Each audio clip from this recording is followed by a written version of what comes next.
আল্লাহ রাব্বুল আলামিন কোরআনের মধ্যে বলেছেন, আজকের খুতবার একেবারে শেষে আয়াতটি বর্ণিত হয়েছে, ইন্নাকা লাআলা খুলুকিন আযীম।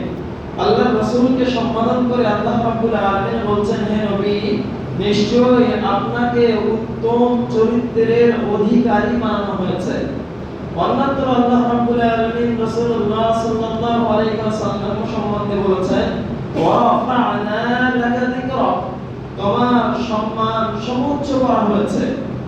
তো আল্লাহ রাব্বুল আলামিন একই রকম ভাবে যেমন নবীর সম্মানের কথা বর্ণনা করেছেন, এরকম ভাবে নবী সাল্লাল্লাহু আলাইহি ওয়াসাল্লামকে যেখানেই তিনি খেতাব করেছেন, যেখানেই তিনি উদ্দেশ্য করে কথা বলেছেন, সুন্দর সুন্দর ভিন্ন ভিন্ন নামে রাসূল সাল্লাল্লাহু আলাইহি ওয়াসাল্লামকে ডেকেছেন। যেন আল্লাহ রাব্বুল আলামিন মানুষকে শেখাচ্ছেন। সাধারণ মানুষের ক্ষেত্রে কথা আল্লাহ রাব্বুল আলামিন বলেছেন, ইয়া ইবনা আদম, হে আদম সন্তান। তো কোথাও বলেছেন ইয়া আইয়ুহান নাস, হে মানুষ সম্প্রদায়। তো কোথাও আল্লাহ রাব্বুল আলামিন বলেছেন ইয়া আইয়ুহাল্লাযীনা আমানু, হে ঈমানদার সম্প্রদায়। কিন্তু রাসূল সাল্লাল্লাহু আলাইহি ওয়াসাল্লাম সবার ঊর্ধ্বে, তাই না? তার নাম যখন ডেকেছেন, দেখেন ইয়া আইয়ুহার রাসূল, তিনি বলতে পারতেন ইয়া মুহাম্মদ বা ইয়া অন্য কোনো কথা বলে ডাকতে পারতেন, কিন্তু কত সুন্দর করে বলেছেন ইয়া আইয়ুহার রাসূল। তো কোথাও বলেছেন ইয়া আইয়ুহান নবী, তো কোথাও বলেছেন ইয়া আইয়ুহাল মুযাম্মিল, তো কোথাও বলেছেন ইয়া আইয়ুহাল মুদ্দাসসির, কোথাও বলেছেন তাহা, কোথাও বলেছেন ইয়াসিন। মহব্বত করে সুন্দর সুন্দর নাম দিয়ে আল্লাহ রাব্বুল আলামিন কোরআনুল কারীমের মধ্যে নবীজি সাল্লাল্লাহু আলাইহি ওয়াসাল্লামকে ডেকেছেন। তারপরে নবীজি সাল্লাল্লাহু আলাইহি ওয়াসাল্লামের পরে অন্যান্য রাসূলদের মর্যাদা, রাসূলদেরও তো সর্দার আমাদের রাসূল মুহাম্মদুর রাসূলুল্লাহ সাল্লাল্লাহু আলাইহি ওয়াসাল্লাম, তিনি সমস্ত নবী রাসূলদের সর্দার। কিন্তু তারপরে মর্যাদা হলো কাদের? অন্য যত নবী আছেন, নবী আদম থেকে নিয়ে ঈসা রুহুল্লাহ পর্যন্ত সমস্ত নবীগণ। তারপরে পৃথিবীর বুকে মর্যাদা কাদের? যারা নবীদের সঙ্গে থেকেছেন, সাহাবায়ে কিরাম রাদিয়াল্লাহু আনহুম আজমাইন। আল্লাহ রাব্বুল আলামিন এই সাহাবাদের সম্বন্ধে বলেছেন রাদিয়াল্লাহু আনহুম ওয়া রাদু আন, যে তারা আমার প্রতি খুশি হয়ে গিয়েছে এবং আমি তাদের প্রতি খুশি হয়ে গিয়েছি। সুবহানাল্লাহ, কত সুন্দর ঘোষণা দিয়েছেন আল্লাহ রাব্বুল আলামিন। আবার এই সাহাবাদের মধ্যে সবথেকে বেশি মর্যাদার অধিকারী কে? হযরতে আবু বকর সিদ্দিক রাদিয়াল্লাহু আনহু। তিনি হলেন সমস্ত সাহাবাদের সর্দার। তিনিও মানুষ, আমরাও মানুষ, অন্য সাহাবারাও মানুষ, কিন্তু মর্যাদায় তিনি সাধারণ মানুষদের মধ্যে সব থেকে ঊর্ধ্বে, মানে নবীদের পরে সব থেকে বেশি মর্যাদার অধিকারী হলেন হযরত আবু বকর সিদ্দিক রাদিয়াল্লাহু তাআলা আনহু, হযরত ওমর, হযরত ওসমান, হযরত আলী রাদিয়াল্লাহু আনহুম আজমাইন। তারপরে একে একে আল্লাহ রাব্বুল আলামিন মানুষের মর্যাদা দান করেছেন। এটা তো দিনের দিক থেকে ঠিক একই রকম ভাবে পার্থিব জগতের দিক থেকেও যদি আমরা খেয়াল করি, মানুষের শ্রেণী ভেদ আছে। কারো সিকিউরিটির জন্য সরকার কোটি কোটি টাকা ব্যয় করে, কেউ মাঠে ঘাটে পড়ে থাকে, তার কোনো বেলালের ভয় নাই, কথা ঠিক কিনা? তো যার যেমন মর্যাদা দিয়েছে, আমাদের কর্তব্য হলো তার মর্যাদা সেই জায়গায় অক্ষুণ্ণ রেখে তাকে সেভাবেই সম্মান প্রদান করা। এতে কি হয়? পৃথিবী নিরাপদ হয়, মানুষের মধ্যে সৌহার্দ্য বাড়ে, বিশৃঙ্খলা তৈরি হয় না, কথা ঠিক কিনা? সবাই সম্মানের সাথে শান্তিপূর্ণভাবে পৃথিবীতে বাঁচতে পারে। এটা আল্লাহ রাব্বুল আলামিন স্বয়ং নিজে শিখিয়েছেন। আমি যদি কোন একজন হায়ার স্ট্যাটাস সম্মানিত ব্যক্তিকে অসম্মান করি, তাহলে হতে পারে এতে আমার বিপদ আসবে, হয় কিনা?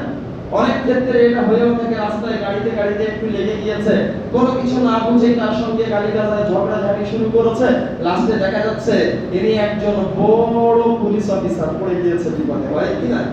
হয়, এটা হয়। ওই জন্য সবাই সবাইকে সম্মানিত মনে করে যদি আমরা সেভাবে সবাই সবার সঙ্গে সুন্দর আচরণ করি, তাহলে পৃথিবীটা অটোমেটিক্যালি সুন্দর হয়ে যায়, কথা ঠিক কিনা? ওই জন্য এই বিষয়ে আমাদেরকে সচেতন থাকতে হবে। সাথে সাথে মানুষের অধিকার আল্লাহ রাব্বুল আলামিন এর সম্বন্ধে বর্ণনা করেছেন। প্রত্যেকটা মানুষের উপরে আল্লাহ রাব্বুল আলামিন কিছু না কিছু দায়িত্ব দিয়েছেন। যেমন দেখেন, আমরা এখানে যারা আজকে উপস্থিত, আমরা পুরুষ মানুষ, তাই না? তো তো পুরুষ মানুষ যেমন ভাবে পৃথিবীর বাইরের সমস্ত জিনিসগুলোকে ট্যাকেল করে, ঠিক আমাদের বিপরীতে আছে মেয়ে মানুষেরা, স্ত্রীরা। আমরা কাউকে না কাউকে বিবাহ করেছি, সকলের স্ত্রী আছে যারা ছোট, তাদেরকে বাদ দিয়ে। হ্যাঁ, তো একটা জিনিস যেটা দেখা যায়, পুরুষ মানুষ তার কর্তৃত্ব স্থাপন করতেছে যে আমি পুরুষ, এটাকে প্রতিষ্ঠিত করতে যে আমরা অনেক ক্ষেত্রে স্ত্রীর হক আর নষ্ট করে থাকি। তা আল্লাহ রাব্বুল আলামিন এই বিষয়ে মানুষকে সচেতন করেছেন। যেমন ভাবে একজন পুরুষের তার স্ত্রীর উপরে হক আছে, একই রকম ভাবে তার স্ত্রীর প্রতিও পুরুষের উপরে দায়িত্ব আছে, হক আছে। তাদের হকগুলোকে আদায় করা, বাপ মায়ের হক আছে, সন্তানের হক আছে, পাড়া প্রতিবেশীর হক আছে, এতিম গরিব দুস্থদের উপরে আমাদের দায়িত্ব রয়েছে, বিপদগ্রস্ত মুসাফির মানুষ তাদের উপরেও আমাদের দায়িত্ব রয়েছে, পাড়া প্রতিবেশীকেও রোগাক্রান্ত হয়েছে তাদের প্রতিও আমাদের দায়িত্ব আছে। আমরা সমস্ত মুসলমান এক আত্মা। ওই জন্য কোন মুসলমান যদি বিপদে পড়ে, তিনি পৃথিবীর যে প্রান্তে থাকুক না কেন, তাদের ব্যথায় আমাদের ব্যথিত হওয়া এবং তাদের জন্য যতটুকু সম্ভব তাদের সেই বিপদ দূর করার জন্য যতটুকু আমরা করতে পারি, সেটা আমাদের জন্য করা অনিবার্য কর্তব্য। আজকে আমরা চোখের সামনে দেখেছি আরাকানের মুসলমানদের উপরে কত নির্যাতন করা হয়েছে। দলে দলে মানুষ জীবনের ঝুঁকি নিয়ে বড় বড় সমুদ্র ছোট ছোট ট্রলারে করে অথবা কেউ সাগরে পার হয়ে ভিন দেশে তারা চলে গিয়েছে। কিছু ভারতে এসেছে, কিছু বাংলাদেশে এসেছে। রোহিঙ্গা মুসলমান আমরা যাদেরকে বলি, একই রকম ভাবে আজকের যদি আমরা ফিলিস্তিনের দিকে তাকাই, আজকের ইসরায়েল শক্তিশালী, তাদের অনেক অস্ত্র শস্ত্র রয়েছে, আর তারা নিরস্ত্র এবং যেগুলো আছে খুব, সেগুলো একেবারে ইসরায়েলের কাছে নগণ্য। তাদের অস্ত্রর শক্তিতে এবং তাদের বিশ্বযোগ, তাদের বিশ্বের সঙ্গে যে সম্পর্ক, সেগুলোকে কাজে লাগিয়ে আজকের গাজাকে ধূলিসাৎ করে দিয়েছে, মাটির সঙ্গে মিশিয়ে দিয়েছে। 90% বাড়িঘর বসতবাড়ি সেগুলোকে তারা বসবাসের অযোগ্য করে তুলেছে। আমরা হয়তো পরিসংখ্যানে দেখছি, পেপার পত্রিকায় দেখছি 70-72 হাজার মানুষকে এই পর্যন্ত ইসরায়েলি বাহিনী মেরেছে, কিন্তু যাদের লাশ পাওয়া যায়নি, যাদের লাশ এখনো পর্যন্ত রেজিস্টারে নথিভুক্ত হয়নি, তার পরিসংখ্যান কিন্তু কেউ জানে না। 5 লক্ষাধিক মানুষ তারা হতবাক হয়েছে। তারাও মুসলমান, আমরাও মুসলমান, আমাদের কোনো চিন্তা আছে? আমাদের কোনো চিন্তা নাই। আমরা নিশ্চিন্তে ঘুমাচ্ছি, আমরা নিশ্চিন্তে খাচ্ছি, আমাদের প্রতিনিয়ত যেমন ভাবে আমরা জীবন যাপনকারী সুখ স্বাচ্ছন্দ্যে একই রকম ভাবে তেমনই কিন্তু চলছি। আমাদের সারা দিনে একবার তাদের কথা স্মরণ হয় না। কত মানুষ অভুক্ত থেকে মরে গিয়েছে, অথচ আমরা পেট ভরে খাওয়ার পরে কিছু খাবার অবশিষ্ট নষ্ট করে দিই, কিন্তু তাদের কথা আমাদের স্মরণে পড়ে না। কথা ঠিক? কিন্তু ইন্নামাল মুমিনুনা ইখওয়াতুন, সারা বিশ্বের মুমিন মুসলমান হলো একে অপরের ভাই। তাদের জন্য আমাদের ব্যথিত হওয়া দরকার। আমরা হয়তো সুদূর ভারতে বসে কোনো কিছু করতে পারছি না, পরিস্থিতিটা এরকম। হয়তো একটা বৃহৎ আন্দোলন হলো, কিন্তু বর্তমান ভারতবর্ষের এমন একটা অবস্থা যে এখানে এখন একটা বৃহৎ আন্দোলন করাটাও নিরাপদ না। কথা ঠিক? একদল গিয়েছে শান্তিপূর্ণ আন্দোলন করার জন্য, এখন সিয়াসাতের যুগ চলছে। সেই আন্দোলনকারীদের ভিতরে কিছু দুষ্ট মানুষ যারা রাজনৈতিক স্বার্থ চরিতার্থ করতে চায়, তারা অন্য দলের মানুষদের সঙ্গে মিশে গিয়ে 4টে গাড়িতে আগুন লাগিয়ে দিল, দূর থেকে ইট মেরে 5 জনের মাথা ফাটিয়ে দিল। ব্যাস, শান্তিপূর্ণ আন্দোলনটা হয়ে গেল বিশৃঙ্খল, ধর পাকড়, জেলের মধ্যে ভরা। চলছে না? চলছে না? আজকে আমরা আন্দোলন করতে ভয় পাচ্ছি। আমার ছোটবেলার কথাগুলো মনে পড়ে, সিদ্দিকুল্লাহ সাহেবের ডাকে আমরা তখন মাদ্রাসায় পড়ি। আপনারাও কত ভালোবাসতেন, জমিয়তুল উলামায়ে হিন্দের ডাক পড়েছে। কেন কি বৃত্তান্ত ভাবার সময় নেই, আমরা কলকাতা ভরিয়ে দিয়েছি, হয়েছে না? কিন্তু আজকের আন্দোলনে যেতে গেলে ভয় লাগে। কারণ একটাই, সবার একটাই উদ্দেশ্য, ইসলামকে শেষ করতে হবে। ইসলামকে শেষ করতে হবে। যেমন ভাবে ডোনাল্ড ট্রাম্পের এই ইচ্ছা, একই রকম ভাবে নেতানিয়াহু ওরও এই একই ইচ্ছা। বিশ্বে যত, ভারতবর্ষ সহ যত নেতা নেতৃত্ব আছে, সবাই মুসলমানের শত্রু। এটা মাথায় ভালো করে বসিয়ে নেন, এটা মাথায় ভালো করে বসিয়ে নেন। কারণ একটার পর একটা বিভিন্ন ইস্যু নিয়ে মুসলমানদের উপরে নির্যাতন করা হচ্ছে। ভারতবর্ষ কিন্তু তার ব্যতিক্রম নয়। আমাদের এখানে লেখাপড়া জানা ছেলেগুলো কম আছে বলে আপনারা বুঝতে পারেন না, মুখে দাঁড়িয়ে রয়েছে, পরীক্ষায় সবকিছু পাঁচটা সব হয়ে গিয়েছে, ফার্স্ট ক্লাস ফার্স্ট, একদম লিস্টে টপে তার নাম আছে। যখন ইন্টারভিউ হচ্ছে দেখছে ছেলেটা এ তো খাঁটি মুসলমান, এ তো এমনি নামধারী মুসলমান না, একে অ্যালাউ করা যাবে না, চাকরি থেকে তাকে বাদ দিয়েছে। হয় না এমন কথা শোনা যায় না? জি, আপনারা ইতিহাস পড়েন না? ভারতবর্ষ যখন স্বাধীন হয়েছে, পাকিস্তান আলাদা হয়ে গেছে, পূর্ব পাকিস্তান পশ্চিম পাকিস্তান, মানে পাকিস্তান আর বাংলাদেশ এক। তখন আলাদা হওয়ার পরেও পশ্চিম বাংলায় তখনও 42% মুসলমান চাকরি করত। সেখান থেকে বর্তমান পরিসংখ্যানটা কত জানেন? সরকার দেখায় 1.5%, আসলে এই কথা সত্যি নয়, 0.57%। বুঝতে পারছেন? 1% এর নিচেই নেমে এসেছে। আচ্ছা, আসলে কি মুসলমানদের যোগ্যতা নাই? এটা হলো চক্রান্ত। জি, আমাদেরকে একে অপরের পাশে দাঁড়াতে হবে, নিজেদেরকে সচেতন হতে হবে এবং সমস্ত সমস্যার সমাধান আমাদেরকেই খুঁজতে হবে। সামনে ভোট আসছে, ভোটের সময় তো আমার ভোটের কথা বললে অনেক রকম সমস্যা, একটা কথা মাথায় গুছিয়ে দিতে হবে, নেতা নির্বাচন করার ক্ষেত্রে আপনার দায়িত্ব আছে। আমি বলছিলাম না, দায়িত্ব থেকে যেখানে এসেছি, হ্যাঁ, আমি কাকে নেতা হিসেবে নির্বাচন করছি? সে জালিম না তো, সে চোর না তো, সে জনগণের সেবক হয়ে এসে জনগণের উপরে অত্যাচার করবে না তো, জনগণকে তারা লুটপাট করবে না তো? এটা কিন্তু আপনার দায়িত্ব। আপনি জানেন এই লোকটা চোর ছিল, আমার এলাকা থেকেই বড় হয়েছে, পরে টাকা হয়েছে, তারপরে গুন্ডা হয়েছে, এখন মস্তানি করে তাকে সবাই ভয় করে, সে পেয়েছে টিকিট আর আপনি গিয়ে তাকে ভোট দিয়েছি। আপনাকে মনে রাখতে হবে, আপনি তাকে সমর্থন করে ক্ষমতায় এনেছেন, সুতরাং সে যত অন্যায় কাজ করবে তার ভাগ কিন্তু আপনাকে নিতে হবে। কথা ঠিক বলছি না ভুল বলছি? জি, নেতা নির্বাচন করার ক্ষেত্রেও ক্যান্ডিডেট আপনাকে বাছাই করতে হবে।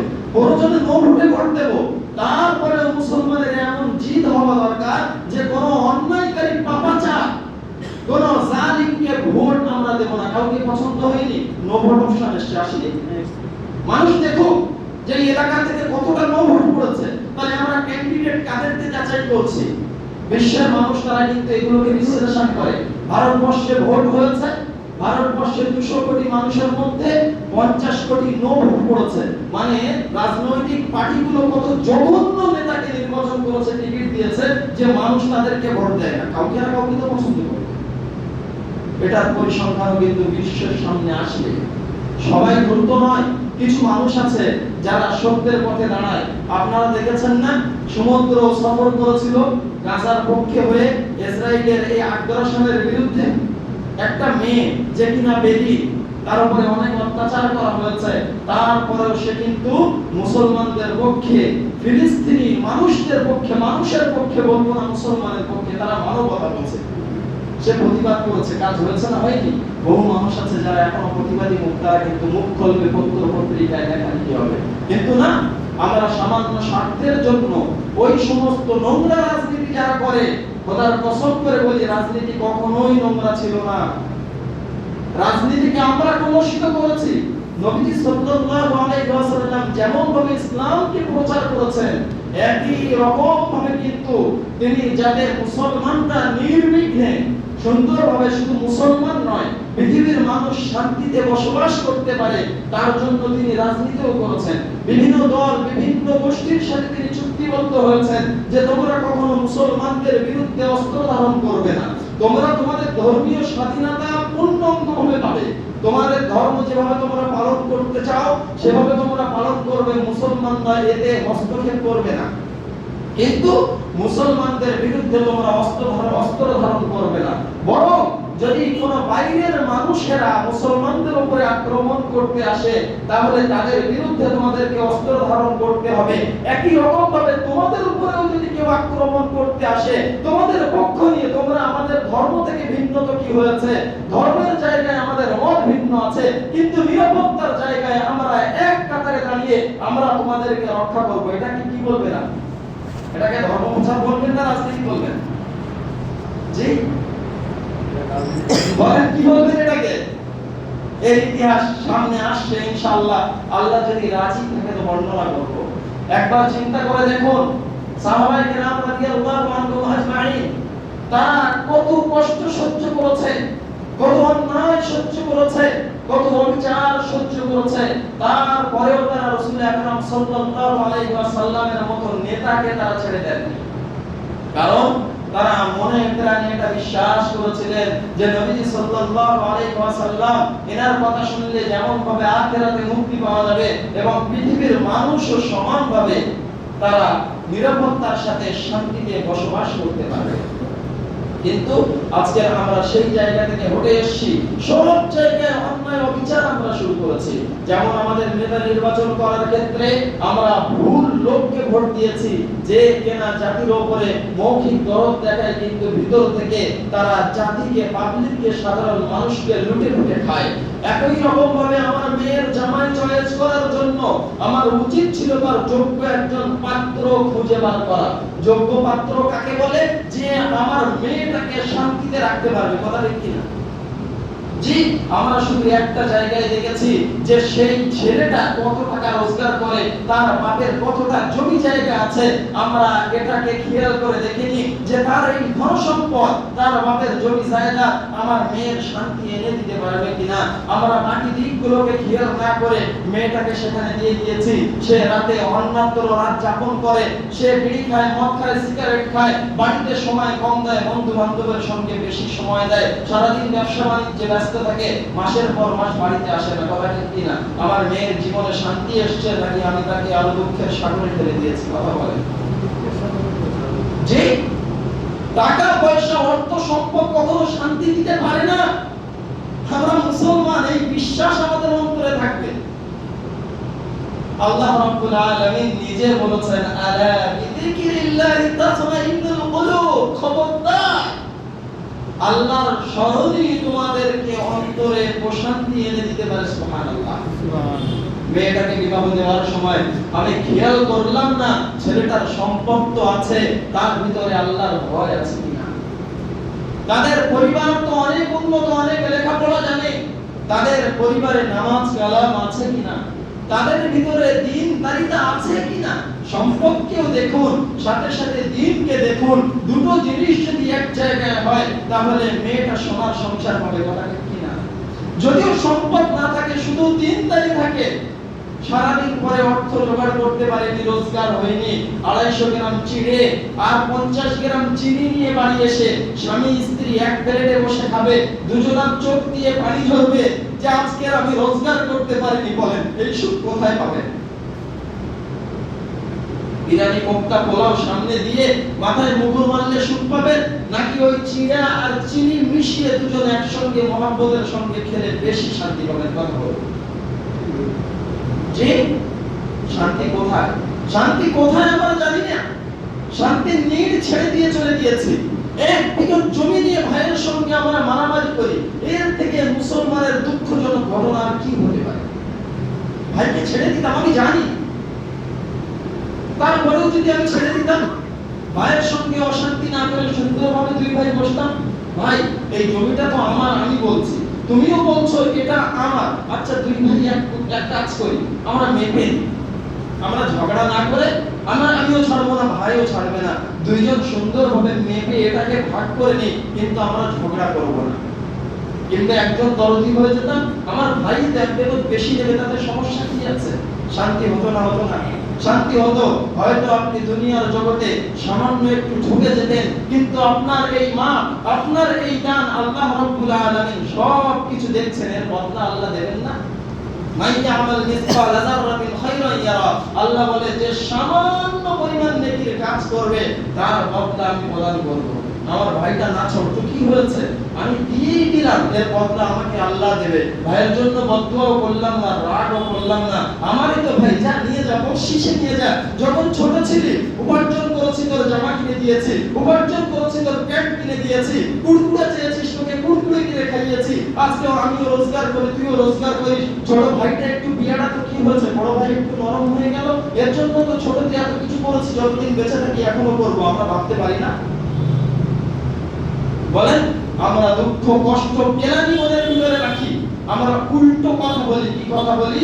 যে ভাইকে আমি ছোট থেকে খাইয়েছি, যে ভাইকে আমি ছোট থেকে পড়িয়েছি, যে ভাইকে এত আদরে স্নেহ দিয়েছি, সেই ভাই আজকের তার ক্ষুধা মেটে না, আমার সম্পদের দিকে নজর দেয়। ঠিক একই রকম ভাবে ছোট ভাইকে আমি বলি, বড় ভাইটা যদি এরকম কোনো আবদার করে, আপনি মনে করতে পারেন না যে আমার বড় ভাই সে আমার আগে রোজগারে হয়েছে, বাপের সঙ্গে মাঠে গিয়েছে, ধান কেটেছে, বাপের সঙ্গে এই বিরাট বড় সংসার সামলানোর জন্য সে কত কষ্ট করেছে, আমি আরামে লেখাপড়া করেছি, আমার সমস্ত ব্যবস্থা করে দিয়েছে। ঈদের সময় বাপের কাছে জামা চেয়েছিলাম, টাকা ছিল না, আমার ভাই আমাকে জামা এনে দিয়েছে। আজকের ভাইয়ের জন্য সামান্য একটা ত্যাগ আমি করতে পারবো না? কি করে ভুলে যান পিছনের কথা? কি করে ভুলে যান? আপনি ত্যাগী হন, শান্তি আপনার পিছন পিছন দৌড়াবে। আপনি ভোগী হন, অশান্তি আপনাকে চারিদিক থেকে গ্রাস করবে। এটাই হলো পৃথিবী, এটাই হলো পৃথিবী। পৃথিবীর মায়া, পৃথিবীর মোহ, এটা সাময়িক, আমাদেরকে ব্যস্ত করে রাখে। আমরা লোভে পড়ে যাই, আমরা লোভে ছুটতে থাকি, আমরা ভাইকে ভুলে যাই যে বাপ আমাকে কত কষ্ট করে খাইয়েছে পরিয়েছে, যে মা আমাকে কত কষ্ট করে লালন পালন করেছে। পায়ে একটা কাঁটা ফুটেছে, মা শুনে মনে হচ্ছে আমার নয়, মায়ের পায়ে ফুটেছে। কেউ একটা বাজে কথা বলেছে, যেন আমাকে নয় আমার বাপকে বলেছে, বাপ তার সঙ্গে ঝগড়া লাগিয়ে দিয়েছে। দুই ভাই একসঙ্গে খেলা করতাম, কোনো একটা অন্যায় আমি করেছিলাম, আমার গায়ে একজন চড় মেরেছে, সঙ্গে সঙ্গে বড় ভাই গিয়ে তার গলা টিপে ধরেছে। এগুলোকে আমরা কি করে ভুলে যাই? কি করে ভুলে যাই? আজকের আমরা ভাতিজা হয়ে চাচার সম্মান রক্ষা করি না। সামান্য কোন একটা ভাগাভাগিতে দাদা ঠিকই করেছে তার হিকমত অনুযায়ী, কিন্তু আমার মনে লাগছে যে আমাকে ঠকানো হয়েছে, আমার বাপকে ঠকানো হয়েছে, সেই মরে যাওয়া দাদাকে গালাগালি করছি, করি না? বলেন, তার হিকমতে একটা ঠিক লেগেছে বলে তিনি করেছেন, তার কাজে ভুল হতে পারে, আমি মেনে নিতাম। আমার দাদা চাইলে এই সম্পদগুলোকে বিক্রি করে খেয়ে ভোগ বিলাসিতার সঙ্গে আনন্দের সঙ্গে দুনিয়া থেকে চলে যেতে পারত, কিন্তু আমার দাদা এই সম্পদগুলোকে রেখেছে, আমার বাপ চাচারা মরে যাওয়ার পরে সেগুলোকে ভাগ করে নিয়েছে। এটাই তো অনেক বড়। আমার বাপের ভাগে একটু করে কম পড়েছে, সে মরে গিয়েছে, তার জন্য দোয়া না করে তাকে গালাগালি করছি, করি না? করি না? ঠিক আপনি ভুলে গিয়েছেন আপনার দাদার রক্ত আপনার শিরায় বইছে। এই জন্যই তো আল্লাহ রাব্বুল আলামিন বলেছেন যে তোমরা একে অপরের অধিকারকে রক্ষা করো, একে অপরকে সম্মান দাও। মরা মানুষের সম্মান আমরা দিতে জানি না, আমরা কোথায় সম্মান করছি? আসলে কি আমরা সম্মান পাওয়ার যোগ্য? প্রশ্ন করি নিজে নিজে, ঠিক আমরা কোথায় আছি? আমরা কোথায় আছি? আমরা শুধু বুঝতে জানি না, আমরা ত্যাগ করতে জানি না, আমরা ক্ষমা করতে জানি না। আল্লাহ রাব্বুল আলামিন বিশেষ বিশেষ দিনের ক্ষেত্রে হাদিসটা এসেছে যে যখন বান্দা আমার কাছে কাঁদে, আমার কাছে ক্ষমা চায়, আমি ক্ষমা করে দিই, কিন্তু দুইজন ব্যক্তিকে আমি ক্ষমা করি না। এক হলো যে হিংসা করে, আর দ্বিতীয় হলো যে মনের মধ্যে মানুষের জন্য বিদ্বেষ পুষে রেখে দেয়। আপনি চিন্তা করে দেখুন, আপনি বিদ্বেষী নন তো? আপনার কারোর প্রতি হিংসা নেই তো? আপনি কারোর উপরে রাগ পুষে রাখেননি তো? কোনো একটা বিষয় নিয়ে ঝগড়াঝাটি হয়েছিল, বছরের পর বছর তার সঙ্গে কথা বলি না, সে একটা বিপদে পড়েছে, ঝামেলার মধ্যে পড়েছে, ব্যাস হয়ে গিয়েছে আমার মোক্ষম সুযোগ, তার বিরুদ্ধে দাঁড়িয়ে আমি শুরু করে দিলাম তার বিরুদ্ধে বলা। হয় না? হয় না?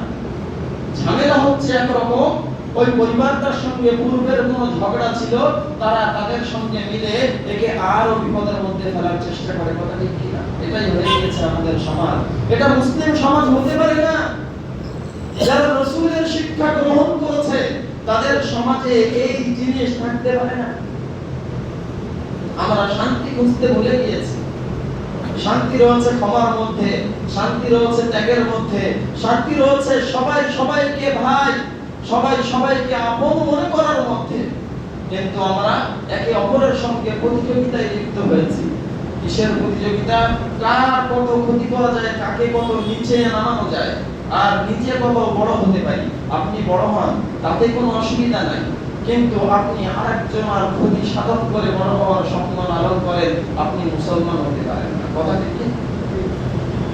আপনি বড় হন, চেষ্টা করেন, সবাই সবার জায়গা থেকে চেষ্টা করব যে আমি সফল হব। বরং একজন সে যদি নিচে পড়ে যায়, চেষ্টা করব তাকেও কিভাবে সফলতার দিকে আগিয়ে নেওয়া যায়। কিন্তু না, একজন সফলতার দিকে আগাচ্ছে, তার দিকে আমার জলস, আমার কষ্ট হচ্ছে। আমার বড় ভাই অনেক টাকা উপার্জন করে, আমি দেখতে পারি না। আপনিও চেষ্টা করেন, সে যেখান থেকে মাল জাল কেনে সেখানে যে আপনি একটা ভাঙচি দিয়ে রেখে এসেছেন। তুমি ওকে 50,000 দাম দিয়েছো জানো? আগে বর্ধমান থেকে মাল কিনতো, ও ওখানে 5 লাখ টাকা বাকি রেখে এসে আর তাদের টাকা আদায় করে না। এরকম লোক আছে সমাজে না? যে অথচ কিচ্ছু না, সে যে একটা কান পড়া দিয়েছে, ব্যাস।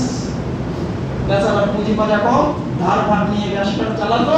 এইবারে যে মানুষটা বিশ্বাস করেছিল, তার বিশ্বাসটা শেষ হয়ে গেল, সে আর ধার দেয় না, ব্যবসাটা আস্তে আস্তে মরে গেল। হয় না? হয় না?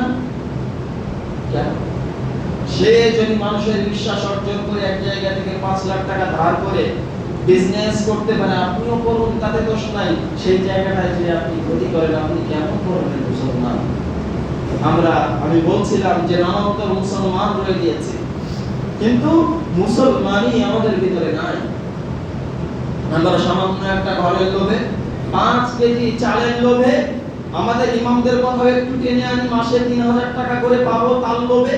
আমাদের মুয়াজ্জিনদেরকেও বলি, নয়তো বলবে নিজেদের দোষগুলো বলে না, মাসে 1,500 টাকা করে পাবো তার লোভে একজন লোভী ব্যক্তিকে ভোট দিয়ে দিলাম। হচ্ছে না? হচ্ছে না? যে মানুষটা সমাজের জন্য কিছু করবে না, সে সামান্য অনুদান দেবে। আজকের স্কুলগুলো বন্ধ হতে চলেছে মাস্টারের অভাবে, আর ছেলেপুলেগুলো পড়া ভুলে যেতে শিখেছে, মানে ভুলে যেতে বসেছে স্কুলে নিয়োগ না হওয়ার অভাবে। কথা ঠিক কিনা? আমাদের কোনো চিন্তা নাই, আজকে রেশন তো পাই, ঘুরে ঘুরে বেড়াচ্ছি নেতাদের পিছন পিছন। যদি আমার দোতলা বাড়ি আছে তো সমস্যা কি, আবার একটা পাই। এটা কি মুসলমানের পরিচয় হওয়া উচিত? হ্যাঁ, আমার জন্য ঘর বরাদ্দ দরকার ছিল। আমার যে গরিব ভাই আছে, যে বেচারা এখনো ঘর করতে পারেনি, আমি রিকোয়েস্ট করব, ভাই আমাকে না দিয়ে তাকে দাও। এটা হলো মুসলমানি না?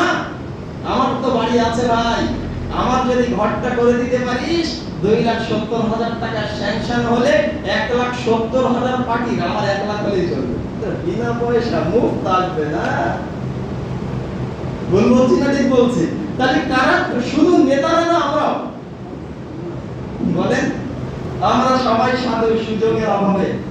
আমরা সবাই, আবার বলেন, আমার সঙ্গে বলেন, আমরা সবাই সাধু, সুযোগের অভাবে। কিসের অভাবে? সুযোগের অভাবে। নামাজ না পড়লে আখেরাতে মার পাবে। এখানে তো কেউ কিছু বলবে না, নামাজ পড়ি না। বোঝা গিয়েছে? ঠিক একই রকম ভাবে আমি লোকের, জনগণের টাকা পয়সা লুটে পেটে খাই না, কারণ আমি নেতা হতে পারি। আমি যদি নেতা হতাম, আমিও লুটে পেটে খেতাম। কথা বোঝা গেছে? তাহলে নেতা মানুষ, তার সুযোগ আছে, তুমি লুটে পেটে খাচ্ছেন, সমস্যা কি? তুমি তো একই কোম্পানির। ভুল বলছি নাকি কথা? সাধু সুযোগের অভাবে হলে হবে না, অন্তর থেকে সাধু হতে হবে।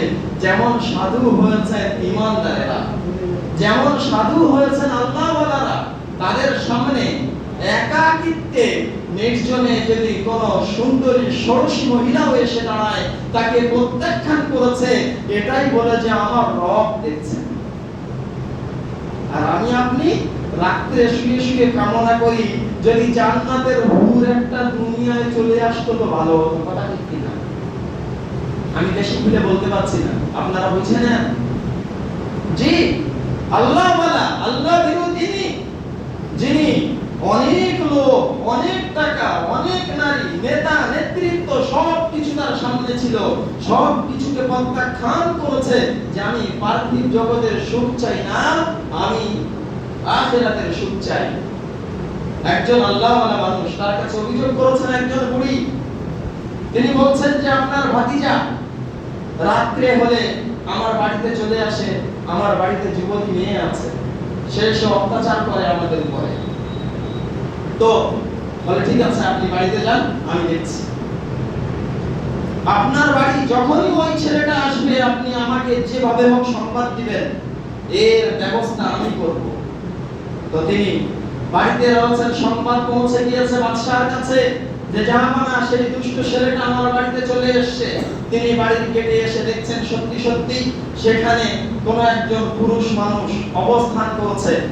বাইরে থেকে আদেশ দিলেন যে ভিতরের লাইটটাকে অফ করে দাও। লাইটটা অফ করার পরে তিনি ভিতরে গেলেন, না দেখেই সেই যুবকের গর্দানটা আলাদা করে ফেললেন।